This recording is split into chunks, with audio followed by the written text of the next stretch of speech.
Red wine spilled onto the white tablecloth as the waiter dropped the tray. His hands were trembling, his eyes wide with horror. Captain Marcus Weber rose from the table in the officer's mess, feeling the chill creep down his spine. He'd seen this guy at sea for 5 years. Diego wasn't the kind of guy who lost control. Cabins 247, 248, 312, 315, 401. Diego's voice broke into falsetto. All empty. The beds are not touched. 12 people. They just disappeared. This happened on the 4th night of the cruise. The luxury liner Poseidon was sailing from Barcelona to Istanbul via the Mediterranean Sea, with 342 passengers and 128 crew members on board. Weber commanded this vessel for 17 years and had never encountered anything like it. The first to notice the loss was the maid, Rosa Diaz, at 6 in the morning when she came to clean cabin 247. The Holmes couple did not respond to the knock. The door was locked from the inside. Rosa used her service key and found an empty cabin with a neatly made double bed. Passports, phones, wallets, everything was on the bedside tables. Only there were no people. Weber went down to Deck D, where the premium cabins were located. The corridor was flooded with morning light from the portholes. Chief Officer James Connor was already waiting for him at door 247, holding a tablet with the data of the missing passengers. "Sir, I've checked the access system. The Holmes key card was last used yesterday at 11:47 p.m. They entered the cabin and never came out again. No records of opening the door after that time." Weber entered the cabin. It looked like a museum exposition. Untouched, flawless dead. 2 crystal whiskey glasses stood on a table by the window. The book was lying on the armrest of the chair, a bookmark between the pages.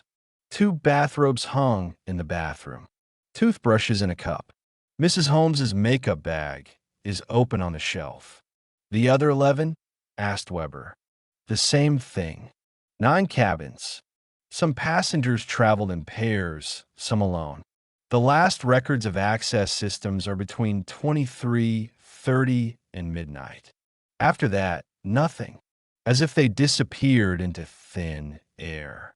Weber went out into the corridor and saw the head of the security service, Viktor Salov, a former officer of the Russian Special Forces, hurrying towards him. His usually unflappable face expressed concern. "Captain, I looked at the recordings of the surveillance cameras. It's impossible to explain. In the CCTV room, footage of night corridors flashed on the monitors. Salov started recording from the camera at cabin 312. The time on the screen showed 23:52. The door opened and a young woman in a red dress stepped out into the corridor. Clara Wesson, 32, a graphic designer from Copenhagen, according to the tablet. She looked to the right, to the left, then quickly walked to the stairs. Camera footage on a flight of stairs showed her climbing up to Deck C. Then she goes to the open deck. Salov switched to the next camera. Clara Wesson walked down the corridor of Deck C, her red dress fluttering with movement. She walked past the clothes bar, past the dark shop windows, out through the glass doors to the open deck, and disappeared. The street camera footage showed her taking 3 steps on the wooden deck, and then simply ceasing to exist. It does not fall overboard, does not turn to the side.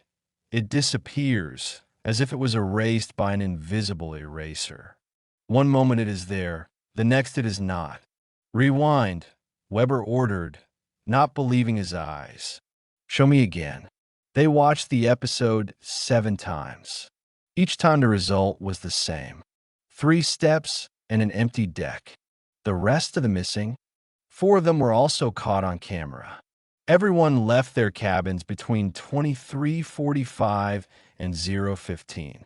Everyone went to the open decks. and everyone disappeared in the same way. Weber felt reality begin to elude him.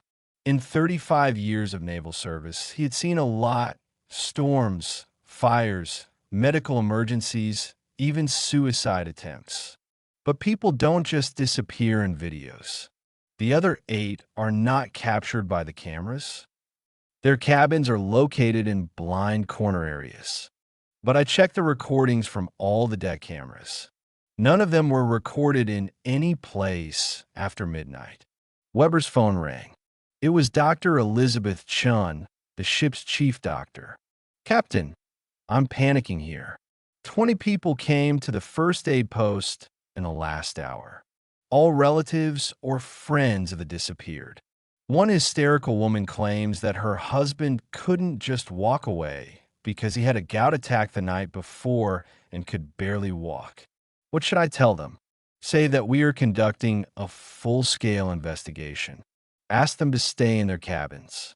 I'll be down soon." Weber turned to Connor. "Announce the check of all passengers through the warning system. Everyone gather in their cabins. Full security check. Let the crews go around the vessel cabin by cabin. Make a list of all those present." For the next 2 hours, Poseidon turned into a hive of disturbing activity. Crew members methodically walked through the corridors, knocking on doors, checking people against lists. The passengers who got off for breakfast were puzzled and alarmed.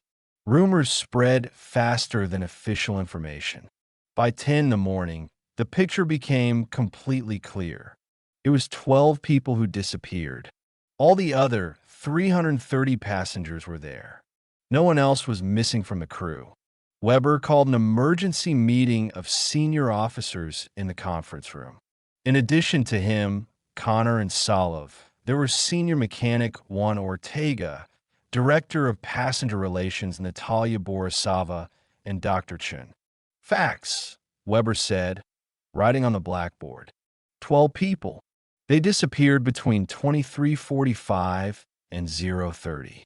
Everyone left the cabins voluntarily, judging by the records. There are no signs of struggle. Personal belongings remained. 5 are caught on video disappearing on open decks. The other 7 are presumably the same. It's technically impossible.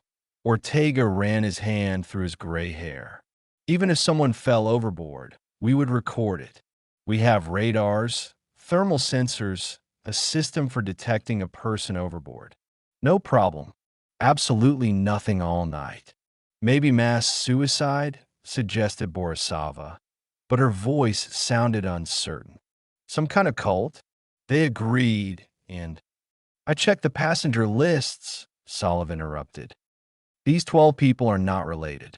Different countries, different ages, different booking routes. Among them are a married couple from Australia, 2 single travelers from Sweden and Denmark, a family of 4 from Germany, a single pensioner from Canada, 2 friends from Italy, and a businessman from Japan. No common ground. Other than the fact that they were all on this ship, Dr. Chun added quietly. A painful silence hung in the conference room. "We have to contact the Coast Guard," Connor said. "This is beyond our authority." "I know." Weber rubbed the bridge of his nose. "But what are we going to tell them? That 12 people disappeared into thin air in the videos? They'll think we're crazy, or that we're trying to hide some kind of disaster. We need to test the theory that they are still on the ship," Solov said. "There are cargo compartments, technical rooms, places where passengers do not have access. Maybe this is some kind of prank? Reality show?" Weber nodded. "Organize a full search of the vessel. Every compartment, every nook and cranny. Start with the technical areas." The search continued until evening. Teams with lights and radios combed the engine room, cargo holds, ballast tanks, storerooms, laundries, and personal crew quarters. They looked into every closet, behind every door, even checked the lifeboats. No problem. 12 people disappeared as if they had never existed. By 8 in the evening, the mood on the ship became oppressive. Passengers gathered in groups, spoke in whispers, threw suspicious glances at the crew members. Weber ordered a doubling of the number of guards in the corridors and forbade passengers from going out onto the open decks after dark. He sat in his cabin study, looking at the list of missing people. 12 names, 12 lives, 12 families who will demand answers.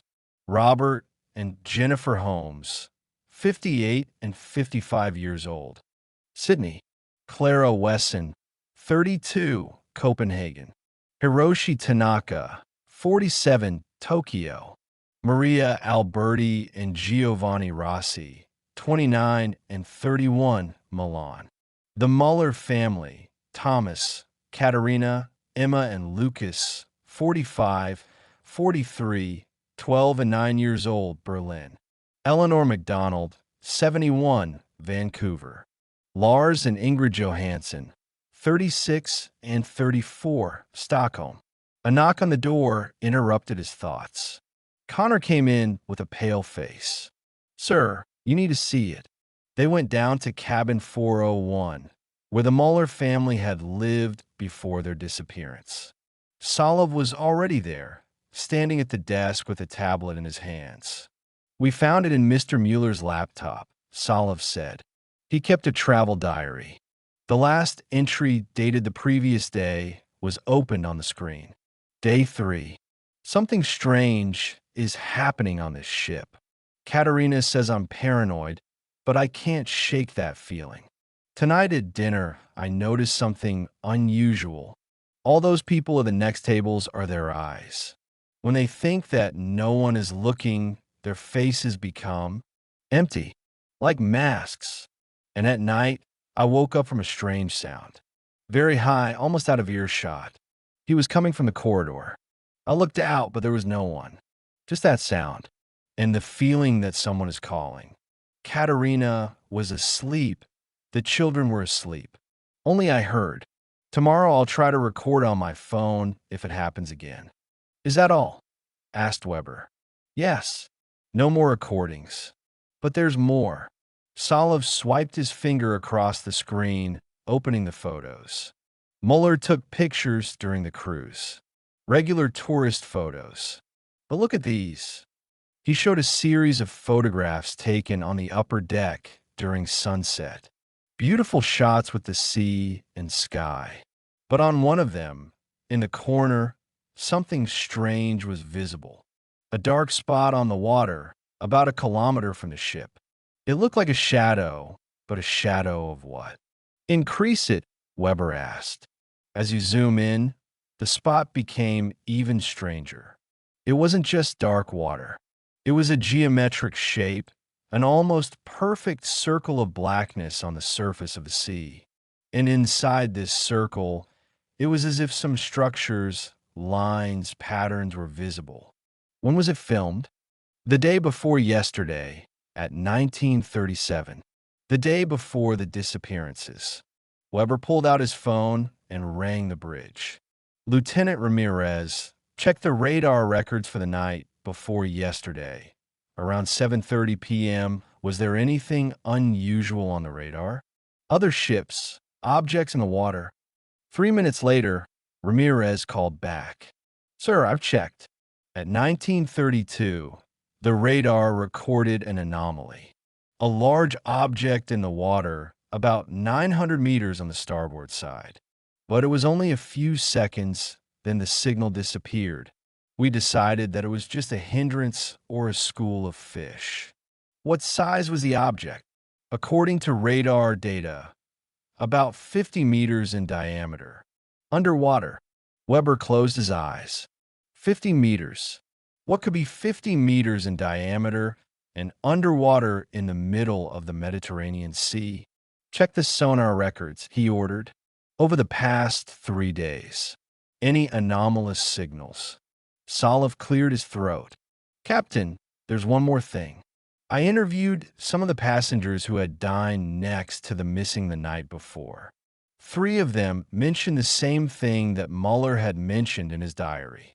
a strange high-pitched sound at night.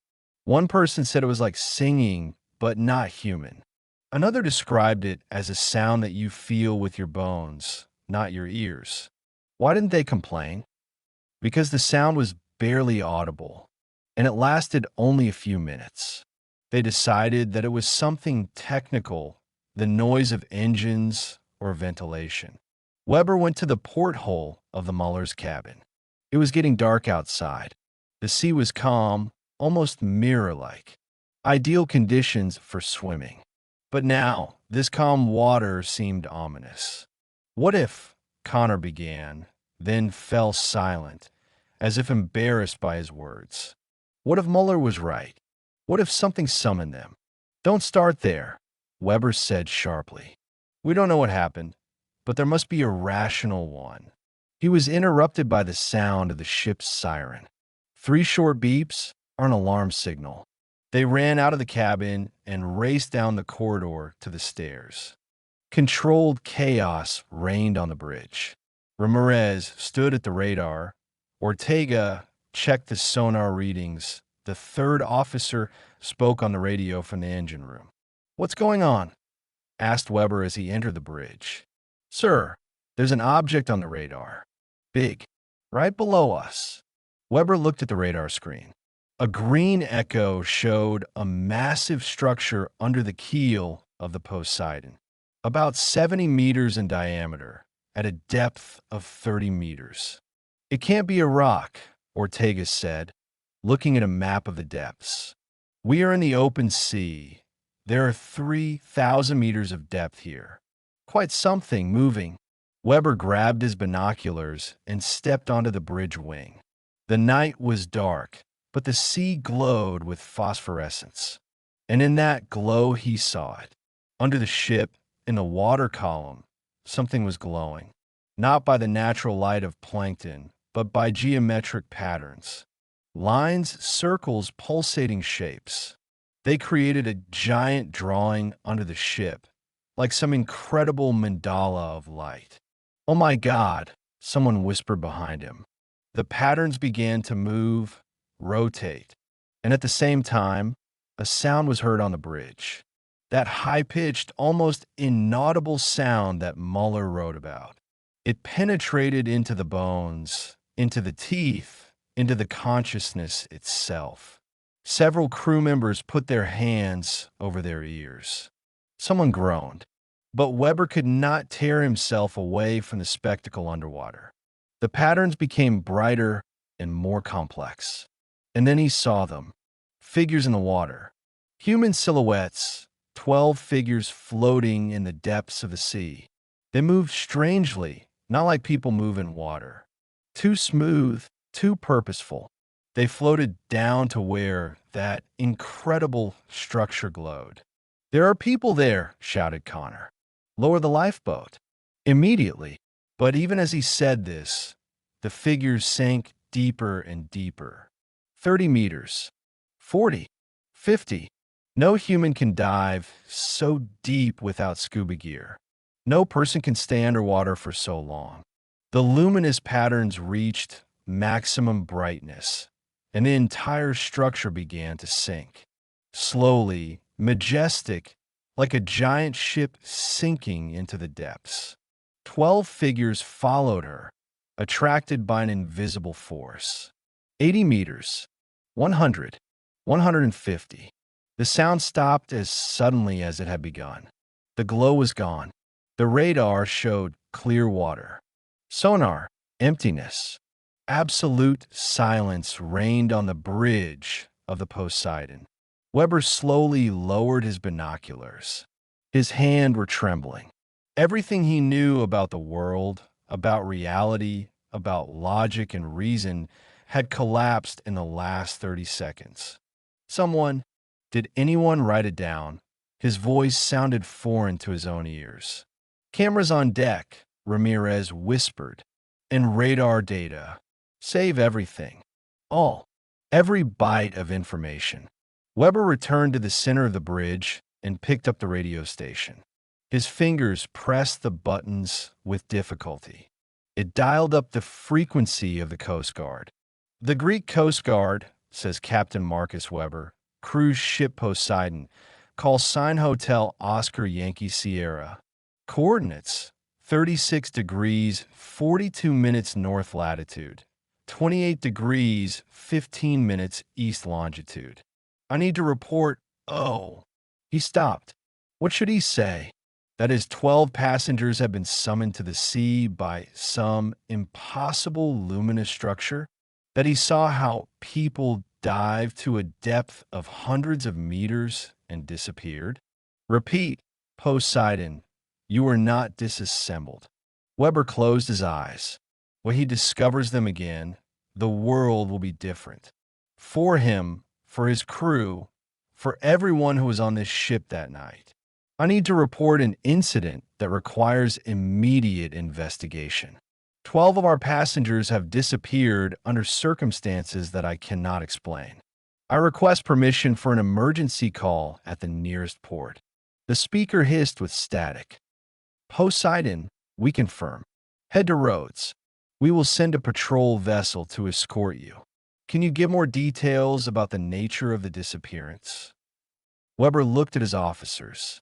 They all stood motionless, their faces pale in the light of the bridge instruments.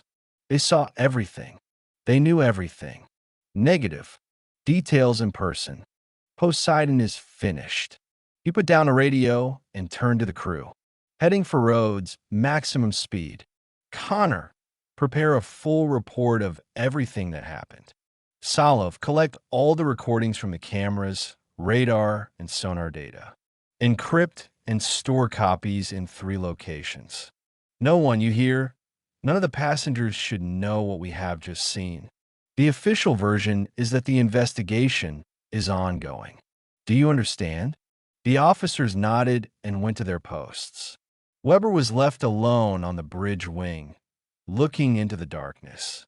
Somewhere there, in the depths where the sunlight does not reach, where the sounds of the surface world do not reach, the 12 men continued their journey.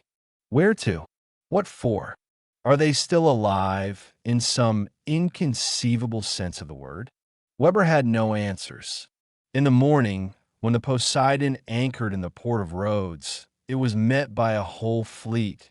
The police, the Coast Guard, representatives of the shipping company, the Greek authorities. Interrogations, checks, and study of records began. When investigators watched the video from the cameras showing the disappearance of Clara Wesson and others, they remained silent for a long time.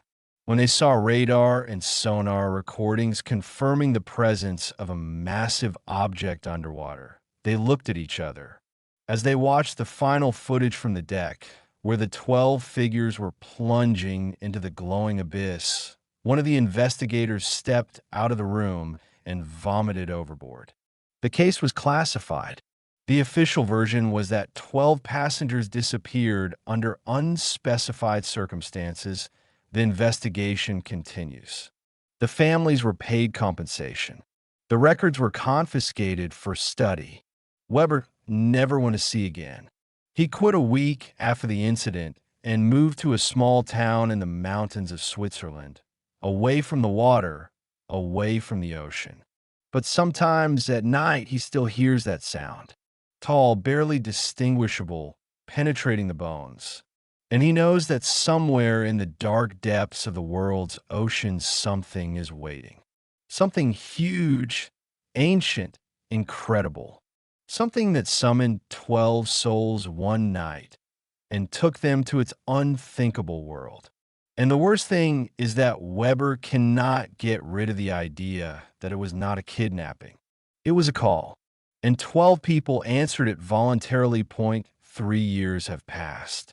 Sarah Kimura, a professor of oceanography, sat in her lab at the Scripps Institution of Oceanography, staring at a monitor with data from a deep-sea probe. The numbers didn't make sense. Again, for the 3rd time in the last month, its automatic stations recorded anomalous acoustic signals at a depth of 2,000 to 3,000 meters at various points in the Mediterranean Sea. The signals were almost identical to each other. High-frequency pulses organized into complex patterns repeated at 17-minute intervals. No known biological or geological process could have created anything like this. Her phone rang. An unfamiliar number with a Greek code. Professor Kimura? Yes. My name is Nicholas Papandreou, and I work for the Department of Marine Research of Greece. I need to meet you. This applies to your recent publications on anomalous acoustic phenomena in the Mediterranean. I haven't published anything about it. I know, but you sent preliminary data to the International Register of Oceanographic Observations 2 weeks ago. Some people monitor this registry very closely. Can I fly to you? It's urgent. 24 hours later, Papandreou was sitting across from her in her office. A thin man in his 50s with an exhausted face and graying hair. He placed a sealed folder marked strictly confidential on the table. What I'm going to show you now doesn't officially exist, he began. But we have reached a point where silence is more dangerous than the truth. He opened the folder. Inside there were photographs, printouts of data, witness testimonies. Sarah recognized some of the images. They were footage from Poseidon, an incident that all the newspapers wrote about 3 years ago before the story strangely disappeared from the media. 12 people, said Papandreou. They disappeared overnight. The official version is an accident. The details are classified. Unofficial truth. He took out a tablet and started the video. Sarah saw surveillance footage showing people literally vanishing into thin air on the deck of the ship. Is it impossible to fake? We checked. 27 independent experts. Authenticity confirmed. But that's not all. He showed her radar and sonar recordings recording the giant object underwater. Then there are the last shots, where 12 figures submerged in dark water after the luminous structure. Sarah felt her hands grow cold. Now look at this. Papandreou opened another file. The coordinates where acoustic anomalies have been recorded over the past 3 years. Points were marked on the map of the Mediterranean Sea. There were 14 of them. They formed an almost regular circle with a diameter of about 1,000 kilometers with a center somewhere between Crete and the coast of Libya. This is not a coincidence, he continued. Each point is a place where an inexplicable disappearance took place. A yacht with 3 passengers off the coast of Tunisia disappeared without a trace, found empty and drifting. A fishing vessel near Sicily. The entire crew disappeared. The ship was on autopilot. Private boat off Cyprus. A military patrol boat near Malta. Yes, even a military one. In just 3 years, 137 people. Why doesn't anyone talk about it? Because there is nothing to talk about. We have no explanation. We have only fear and growing panic. Imagine what would happen if people found out that there was something in the Mediterranean that was taking people away. Tourism will collapse. The economies of the coastal countries will suffer. And the main thing is that we will not be able to offer any protection because we do not understand what we are dealing with. Sarah looked at her own measurements. My acoustic signals, do they come from there? Exactly. And they're getting stronger. The frequency increases. 3 years ago, we recorded these signals once every 2 to 3 weeks. Now, every 3 days. Something there at depth becomes more active. Do you want me to help you figure out what this is? I want you to lead the expedition. We have a research vessel, the latest deep-sea vehicles, a team of the best specialists. But we need someone who understands ocean acoustics better than anyone. Your work on the analysis of the sound patterns of whales and deep-sea organisms is exactly what we need. Sarah leaned back in her chair. Every instinct screamed at her to refuse, to stay safe in her laboratory, to forget about this conversation. But the scientist's curiosity was stronger than fear. When do we sail? The research vessel Talus left the port of Heraklion a week later. There was a crew of 23 people on board: oceanographers, biologists, engineers, specialists in deep-sea vehicles. All went through the strictest selection and signed non-disclosure agreements. Captain Yannis Christoforou, a veteran of the Greek scientific fleet, gave the first briefing in the ship's main laboratory. Our goal is a point 200 kilometers south of Crete. It is there that the concentration of anomalous signals is maximum. We will launch the Proteus deep-sea vehicle to a depth of 3,000 meters. Professor Kimura and Dr. Levinson will control the descent. We also have a network of autonomous probes that we will place around the perimeter. Sarah studied the maps and data. The place where they were heading was above an ancient abyssal plain, where the depth reached 3,500 meters. An ordinary, unremarkable place where nothing was supposed to happen. But there was something there. They reached their target point at dawn on the third day. The sea was calm, the sky clear. The Talus drifted, and preparations for the dive began. Dr. Michael Levinson, a deep-sea researcher from Germany, tested the systems of the Proteus spacecraft. A spherical cabin made of titanium alloy, capable of withstanding pressure at a depth of 6,000 meters, equipped with high-resolution cameras, manipulators, samples, and, most importantly, an array of ultra-sensitive hydrophones. "All systems are normal," he said. "We are ready to descend." Sarah climbed inside the cabin through the upper hatch. The space inside was cramped, filled with monitors and instruments. Levinson settled down next to her, his fingers already dancing on the keyboard, activating the systems. The hatch sealed with a thud. The crane began to lift the apparatus and move it overboard. "The Proteus is ready to dive." Captain Christopher's voice sounded in the headphones. "We are starting the descent." The water closed over the transparent dome of view. The daylight quickly dimmed, turning blue-green, then dark blue, then almost black. The depth gauge readings grew. 100 meters, 200, 300. "I turn on the outside lights," Levinson said.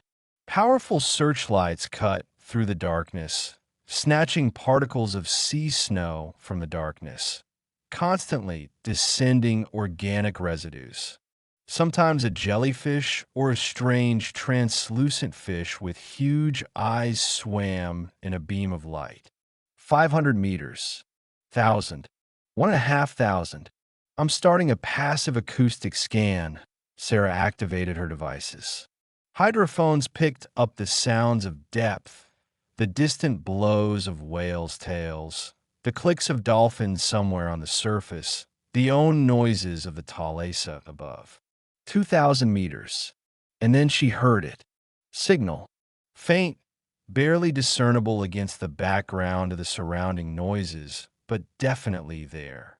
High frequency, pulsating, organized. "Michael, can you hear that?" He nodded, his face tense in the greenish light of the instruments. "The bearing is 185 degrees below us. The depth is about 2,800 meters. Talus, we've picked up the target signal," Sarah said into the microphone. "We continue the dive. 2,500 meters. The pressure outside was now more than 250 atmospheres. The water temperature is 2 degrees above zero. The darkness was absolute, broken only by their searchlights and occasional bursts of bioluminescence. The signal grew louder. Now it could be heard even without amplification, like distant singing. 2,800 meters. "Oh my God," whispered Levinson. In the beams of searchlights at the bottom of the ocean below, something impossible could be seen. Structure. It stretched along the bottom as far as the eye could see, a geometrically regular network of lines and nodes, glowing with a faint bluish light. The material looked both organic and technological, as if someone had combined a coral reef with an electronic circuit. High spires rose from the central nodes, connected by thin, luminous threads. This is not a natural formation. Sarah's voice trembled. This is built. They slowly descended closer. The structure occupied an area the size of a football field, maybe more, and it was alive. The light pulsed along the lines, spilled from node to node, creating hypnotic patterns. Palace, do you see it? Levinson asked. We see. Papandreou's voice was full of amazement. Write everything down. Can you come closer? The Proteus touched the bottom 50 meters from the edge of the structure. The cloud of sediment rose and slowly settled. Sarah and Levinson sat motionless, mesmerized by the sight in front of them. The acoustic signal was now almost deafening in the headphones. But it wasn't just noise. It was communication. Sarah felt it with every fiber of her soul. The patterns were too complex, too organized to be random. I'll try to decipher it. She began to enter the data into the computer, applying the algorithms she used to analyze the whale's songs. Levinson controlled the manipulator, carefully bringing the sensors closer to the nearest luminous line of the structure. The temperature is abnormal, he read the readings. The material is 7 degrees warmer than the surrounding water. Electromagnetic activity. The scale is off the charts. It's kind of like a neural network, only 1,000 times more complex. Sarah stared at the results of the analysis on her screen. Her program tried to break down the signal into components, to find repetitive patterns, semantic blocks, and suddenly everything worked out. Oh my God, she turned to Levinson. It's language. This is a real language. Syntax, grammar, semantic connections. And she didn't have time to finish. The structure reacted. The light became brighter. The pulsations accelerated. From the nearest node separated, form. She floated in the water, moving in waves, approaching the device. In the light of the spotlights, it could be seen that this creature looked like a human-sized jellyfish, but its body was made of the same glowing material as the structure at the bottom. Michael, don't move. The creature swam close to the dome of the cockpit. It had no eyes, but Sarah felt that it was studying them. The glowing filaments inside his body pulsed in time with the signals coming from the large structure. And then a voice rang out in the headphones. Not a human voice, synthesized from thousands of superimposed frequencies, creating words in English. You came. Sarah and Levinson froze. We long, waited somebody coming, understand. What are you? Sarah squeezed out the words with difficulty. The creature pulsated. The pause lasted for long seconds. We, older, of your species. We were, in here, when the oceans only were born. You call this place Earth. We knew him to others. Did you take those people? From ships. We called. Some heard. Few can hear. Among the millions. Units have resonance. Where did you take them? Are they alive? The light of the structure has changed, becoming warmer, almost golden. Alive? Not the right word. They transformed. They steal. Part. More.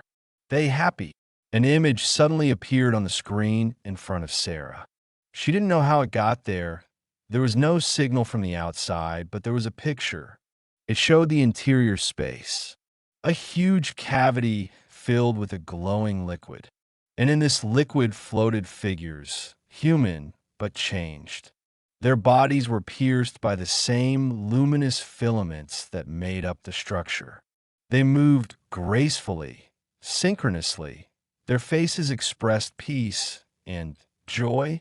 Sarah recognized one of the figures, Clara Wesson, a woman in a red dress whom Captain Weber saw disappearing in the video. She was there underwater, part of something incredible. You've turned them into this. We offered. They chose your view. Alone. Every consciousness. Isolated. You live in cages of flesh and bones, each separately. We are. Offer other. Unity. Multitude becomes one. Mono contains a multitude. No more loneliness. Levinson looked at the screen with horror. This is the destruction of personality, dissolving what makes us human. The creature at the dome pulsed more violently. Your words, interesting. A what? Makes you? Body? It? These? Memories? They? Distorted. Genes? They? Random. You? Think. You mono. But you? Billions. Cells? Billions. Bacteria? Trillions. Atoms permanently changing. Where is your I? We are simply offer realize truth. You have always been part, whole, planet, ocean, biosphere, connected. We are. Show this connection. Sarah felt her thoughts become heavy, viscous. The creature's words penetrated deeper than just his ears. They resonated with something inside. No, she shook her head. We don't want your gift. Bring back those people. Their families are looking for them. Families, invited join. Pain, split, can, end. Imagine world where there is not. Misunderstanding, where every thought, sense is known to others, accepted, divided, where there is not. Wars because no, another. And there is no freedom, Levinson said. There is no choice. There is no individuality. What eat freedom? Illusion. Control? You. Choose. What do you think? From where? Kulme. What are your thoughts? Your wishes? Created. Genes. Culture. Random. Neural. Links. You are not free. You. Managed. Invisible. Forces. We are. Offer. Liberation from the illusion separation. On the screen, the image changed. Now it showed history. Ancient oceans, the first forms of life. And among them are these creatures floating in the depths, creating their own structures, uniting into something bigger. A civilization built not on tools and technologies, but on a direct connection of consciousnesses. We watched your view. Medium. Years. Monkey. Became. Reasonable. Interesting path. But tragic. You. Created. Civilization divided. Creatures. City. Full. Single. Billions. Associated. Technology, but isolated. Consciousness. You. Suffer. We are. Feel. You're suffering. This is coming through water, through resonance planet. And that's why you're taking people away. We do not take it. We are. Call. Those who hears. Dichide. 12. On a ship. Heard. 137. Altogether. Out of billions, only hundreds. They had resonance. Frequency. That match. They were ready. Release illusion. The structure at the bottom suddenly flashed with a bright light. All the nodes lit up at the same time. creating a dazzling pattern. But its time came. We are. Wake up. 1,000 years. Sleeping. For now. Active. Signal. Increases. All more. Will hear. All more. Choose. Transformation. Proteus. We have a problem. The captain's voice to Christopher was alarmed. New contacts have appeared on the radars. More structures. They float from the bottom along the entire perimeter. Tens. Hundreds. Sarah looked up the window. In the water column above them, many dots glowed, rising from the depths. Evolution of your kind went to a dead end. The creature continued. Technology without wisdom. Connection without unity. Knowledge without understanding. You destroy themselves or the planet or both. We are. Offer the third way. Join to the eldest civilization. Become part ocean mind. And if we refuse, Levinson's voice was firm despite the fear. Pause. A long, painful pause. The choice, always your, but no. Oceans cover 70%. Planet. We are everywhere. In each sea. Under every ship. Near everyone. Shore. Signal will intensify. And those who is ready here. First. Hundreds. Later. 1,000. Medium. Over time. It's possible, that's all. You're talking about the end of humanity, Sarah whispered. We talk about transcendence. Caterpillar becomes butterfly. This is death? Or transfiguration? You, afraid because you don't understand. But those who joined understand. They want so that others found out. The creature began to swim away from the dome. Go. For now. Tell me. You. Searched. Responses. For now. They you. Decision behind. Each. We are. Will wait. We are always. Waited. We have. It's time. Ocean. Infinite. Patient. Inevitable. Proteus began to surface.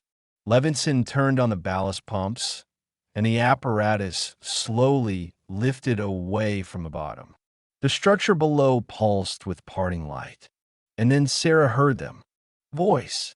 A lot of voices speaking in unison through acoustic communication. Sarah, don't be afraid. We are happy here. Tell our families. We found that you have been looking for all your life. We are no longer alone. She recognized some of the voices from the dossier. Clara Wesson, Thomas Müller, Robert Holmes.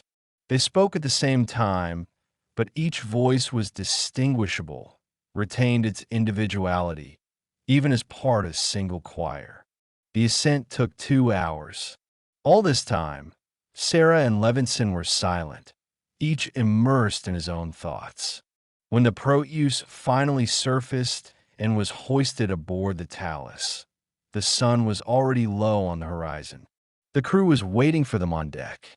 Papandreou helped them out of the machine. His face was gloomy. We recorded everything. Everything was recorded, and now we need to decide what to do about it. That night, all the key members of the expedition gathered in the ship's conference room.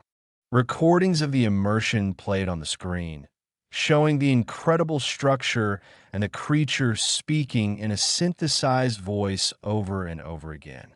We need to make it public, said one of the biologists. Humanity has the right to know. To know what? The captain objected to Christopher. That there's an ancient, intelligent race in the ocean that wants to assimilate us. This will cause panic, chaos. Or give people a choice, Sarah said quietly. They talked about choice. Maybe some people really want it. They really suffer from isolation, loneliness. Who are we to decide for them? It's not a choice. Levinson slammed his fist on the table. This is manipulation. They offer the illusion of paradise, but it is the destruction of what makes us human. Our individuality, our self, is all we have. And our loneliness? Sarah asked. Our inability to truly understand each other? All wars, conflicts, misunderstandings. All this is because we're locked in our heads. Maybe they are right. Maybe this is the next step in evolution. Papandreou raised his hand, demanding silence. This discussion will continue, but now we must make a practical decision. What do we do with this information? Several governments are already aware of the disappearances, but no one knows about them, about creatures at the bottom, about the offer. The military will want to destroy them, someone said. They will see it as a threat. Can they be destroyed? The captain said thoughtfully. They said they were everywhere, across all the oceans. How are you going to destroy something that's spread all over the planet, at depths where we can barely act? Sarah walked to the porthole and looked out over the dark sea. Somewhere down there, in the depths, their structures pulsated. The signal was getting stronger. And every day, more and more people around the world will wake up at night, hearing this call. Strange, alien singing, promising an end to loneliness. How many will respond? Her phone rang. An unfamiliar number. She answered. Sarah Kimura is a male voice with an American accent. Yes, my name is Marcus Weber. 3 years ago, I was the captain of the Poseidon. I was told that you had just returned from an expedition, that you found them, the thing that took my passengers. Sarah said yes. A long pause. Then Weber said quietly, I have to tell you something. Every night for the past 3 years, I've heard that sound. Call.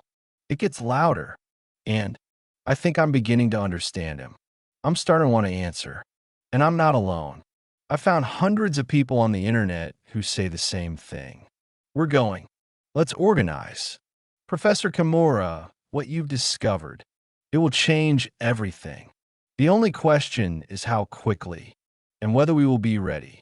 Sarah stood by the window, holding her phone, looking at the dark water that suddenly seemed alive, waiting, calling. The history of mankind as an isolated species was coming to an end. A new chapter began, and no one knew whether it would be a triumph or a tragedy. 6 months passed. Sarah stood on the ocean shore in California, watching the sunset. The beach was almost empty. It used to be full of people at this time of year, but now everything has changed. After the return of the Talus, they tried to keep the information secret. 2 weeks. That's all they got. Someone from the team leaked the data to the network. Video recordings, audio files, a conversation with a creature. All. The world exploded. The first days were chaos. Panic, denial, conspiracy theories.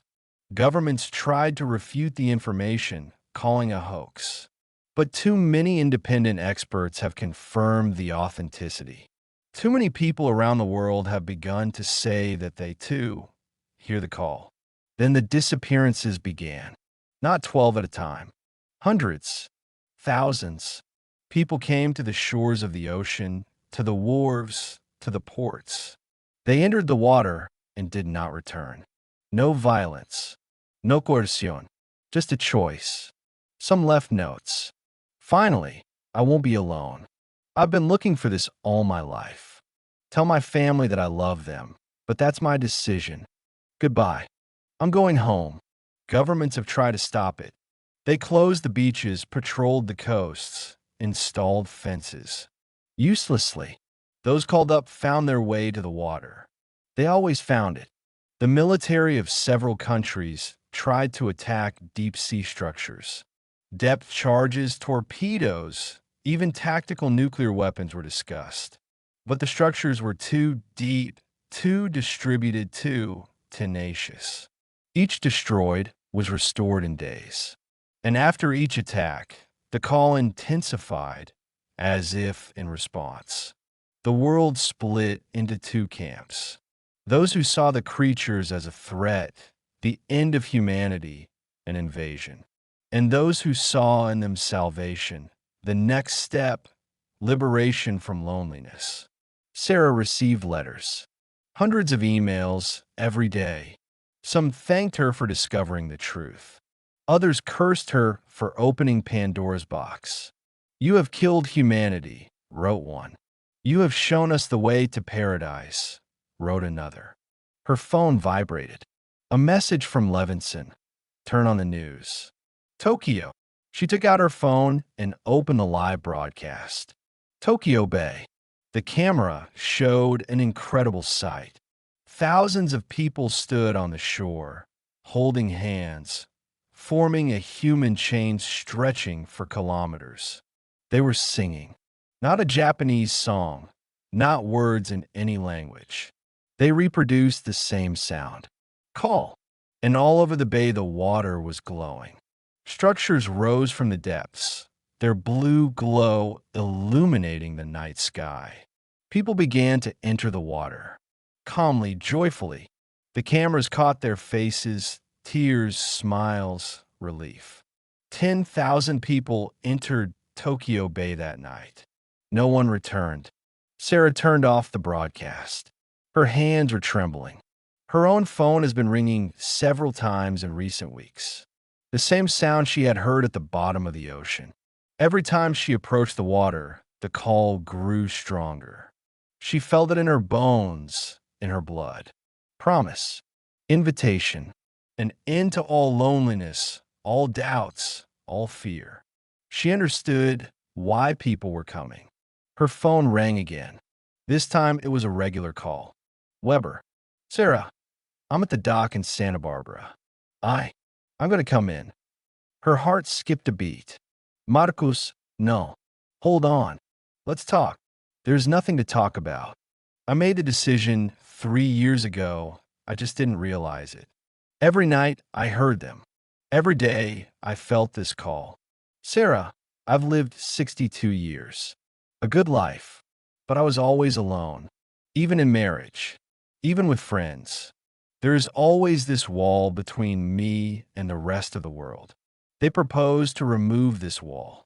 Or destroy you. Isn't it the same thing?" His voice was calm. "Sarah, I'm not afraid. For the first time in many years, I am not afraid. I'm calling to say thank you.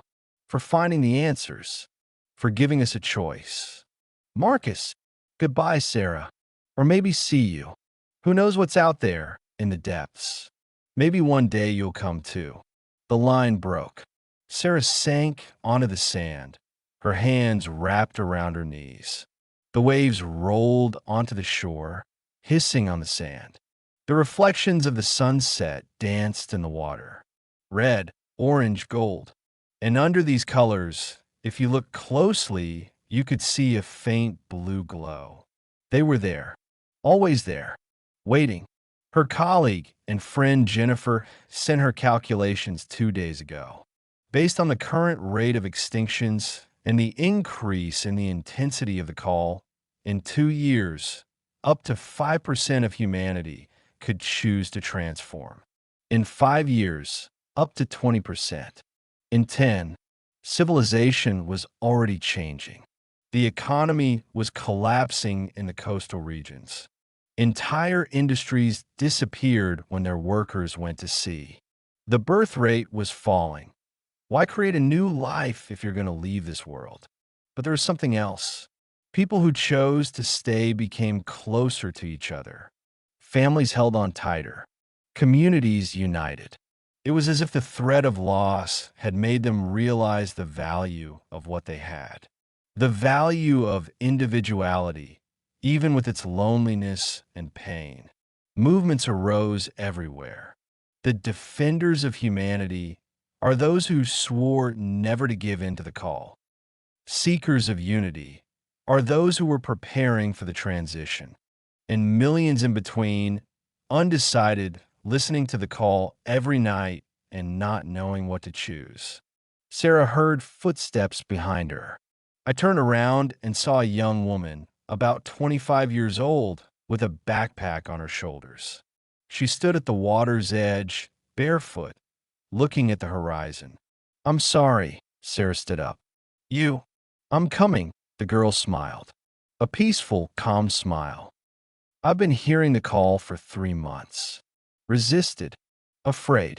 But this morning I woke up and understood. This is not a fear of losing yourself.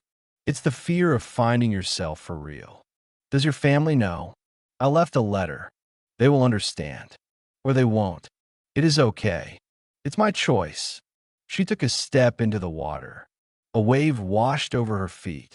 You're Professor Kimura, aren't you? I recognized you from the photographs. Thank you for your bravery. I wasn't brave. I was just looking for answers. And they found it. Now everyone has answers. Everyone can choose. One more step into the water. Do you know what is the most beautiful? In recent months, knowing that I have this choice, for the first time, I truly appreciate every moment here. Every sunset, every conversation, every touch. It's like waking up after a long sleep. She went deeper. The water was knee-deep, waist-deep, chest-deep. Goodbye, Professor. And thank you for the world. She dived. Sarah saw her silhouette slide under the water, floating farther and farther. And then the glow appeared. Blue lines formed around the girl, enveloping her, pulling her down. She did not resist. In a few seconds, the water was empty. Sarah stood on the shore, tears streaming down her cheeks. She didn't know if she was crying from grief or something else. Facilitate? Envy? Fear? Her own phone vibrated. Not a call. Text message. From an unknown number. Sarah, that's us.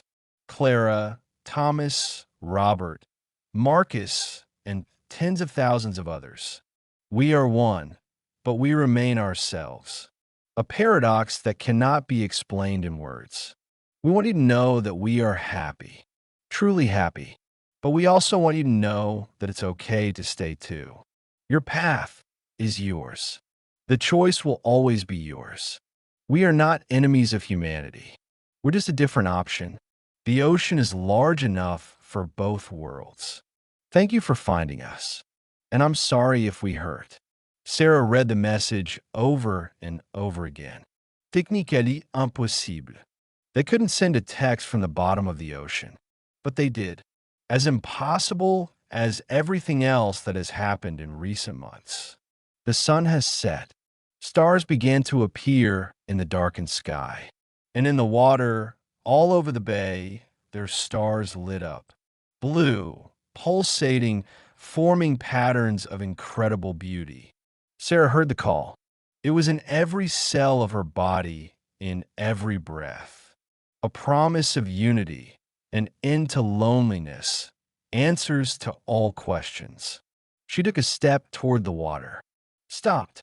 I took a step back. Not today. Maybe never. Or maybe someday.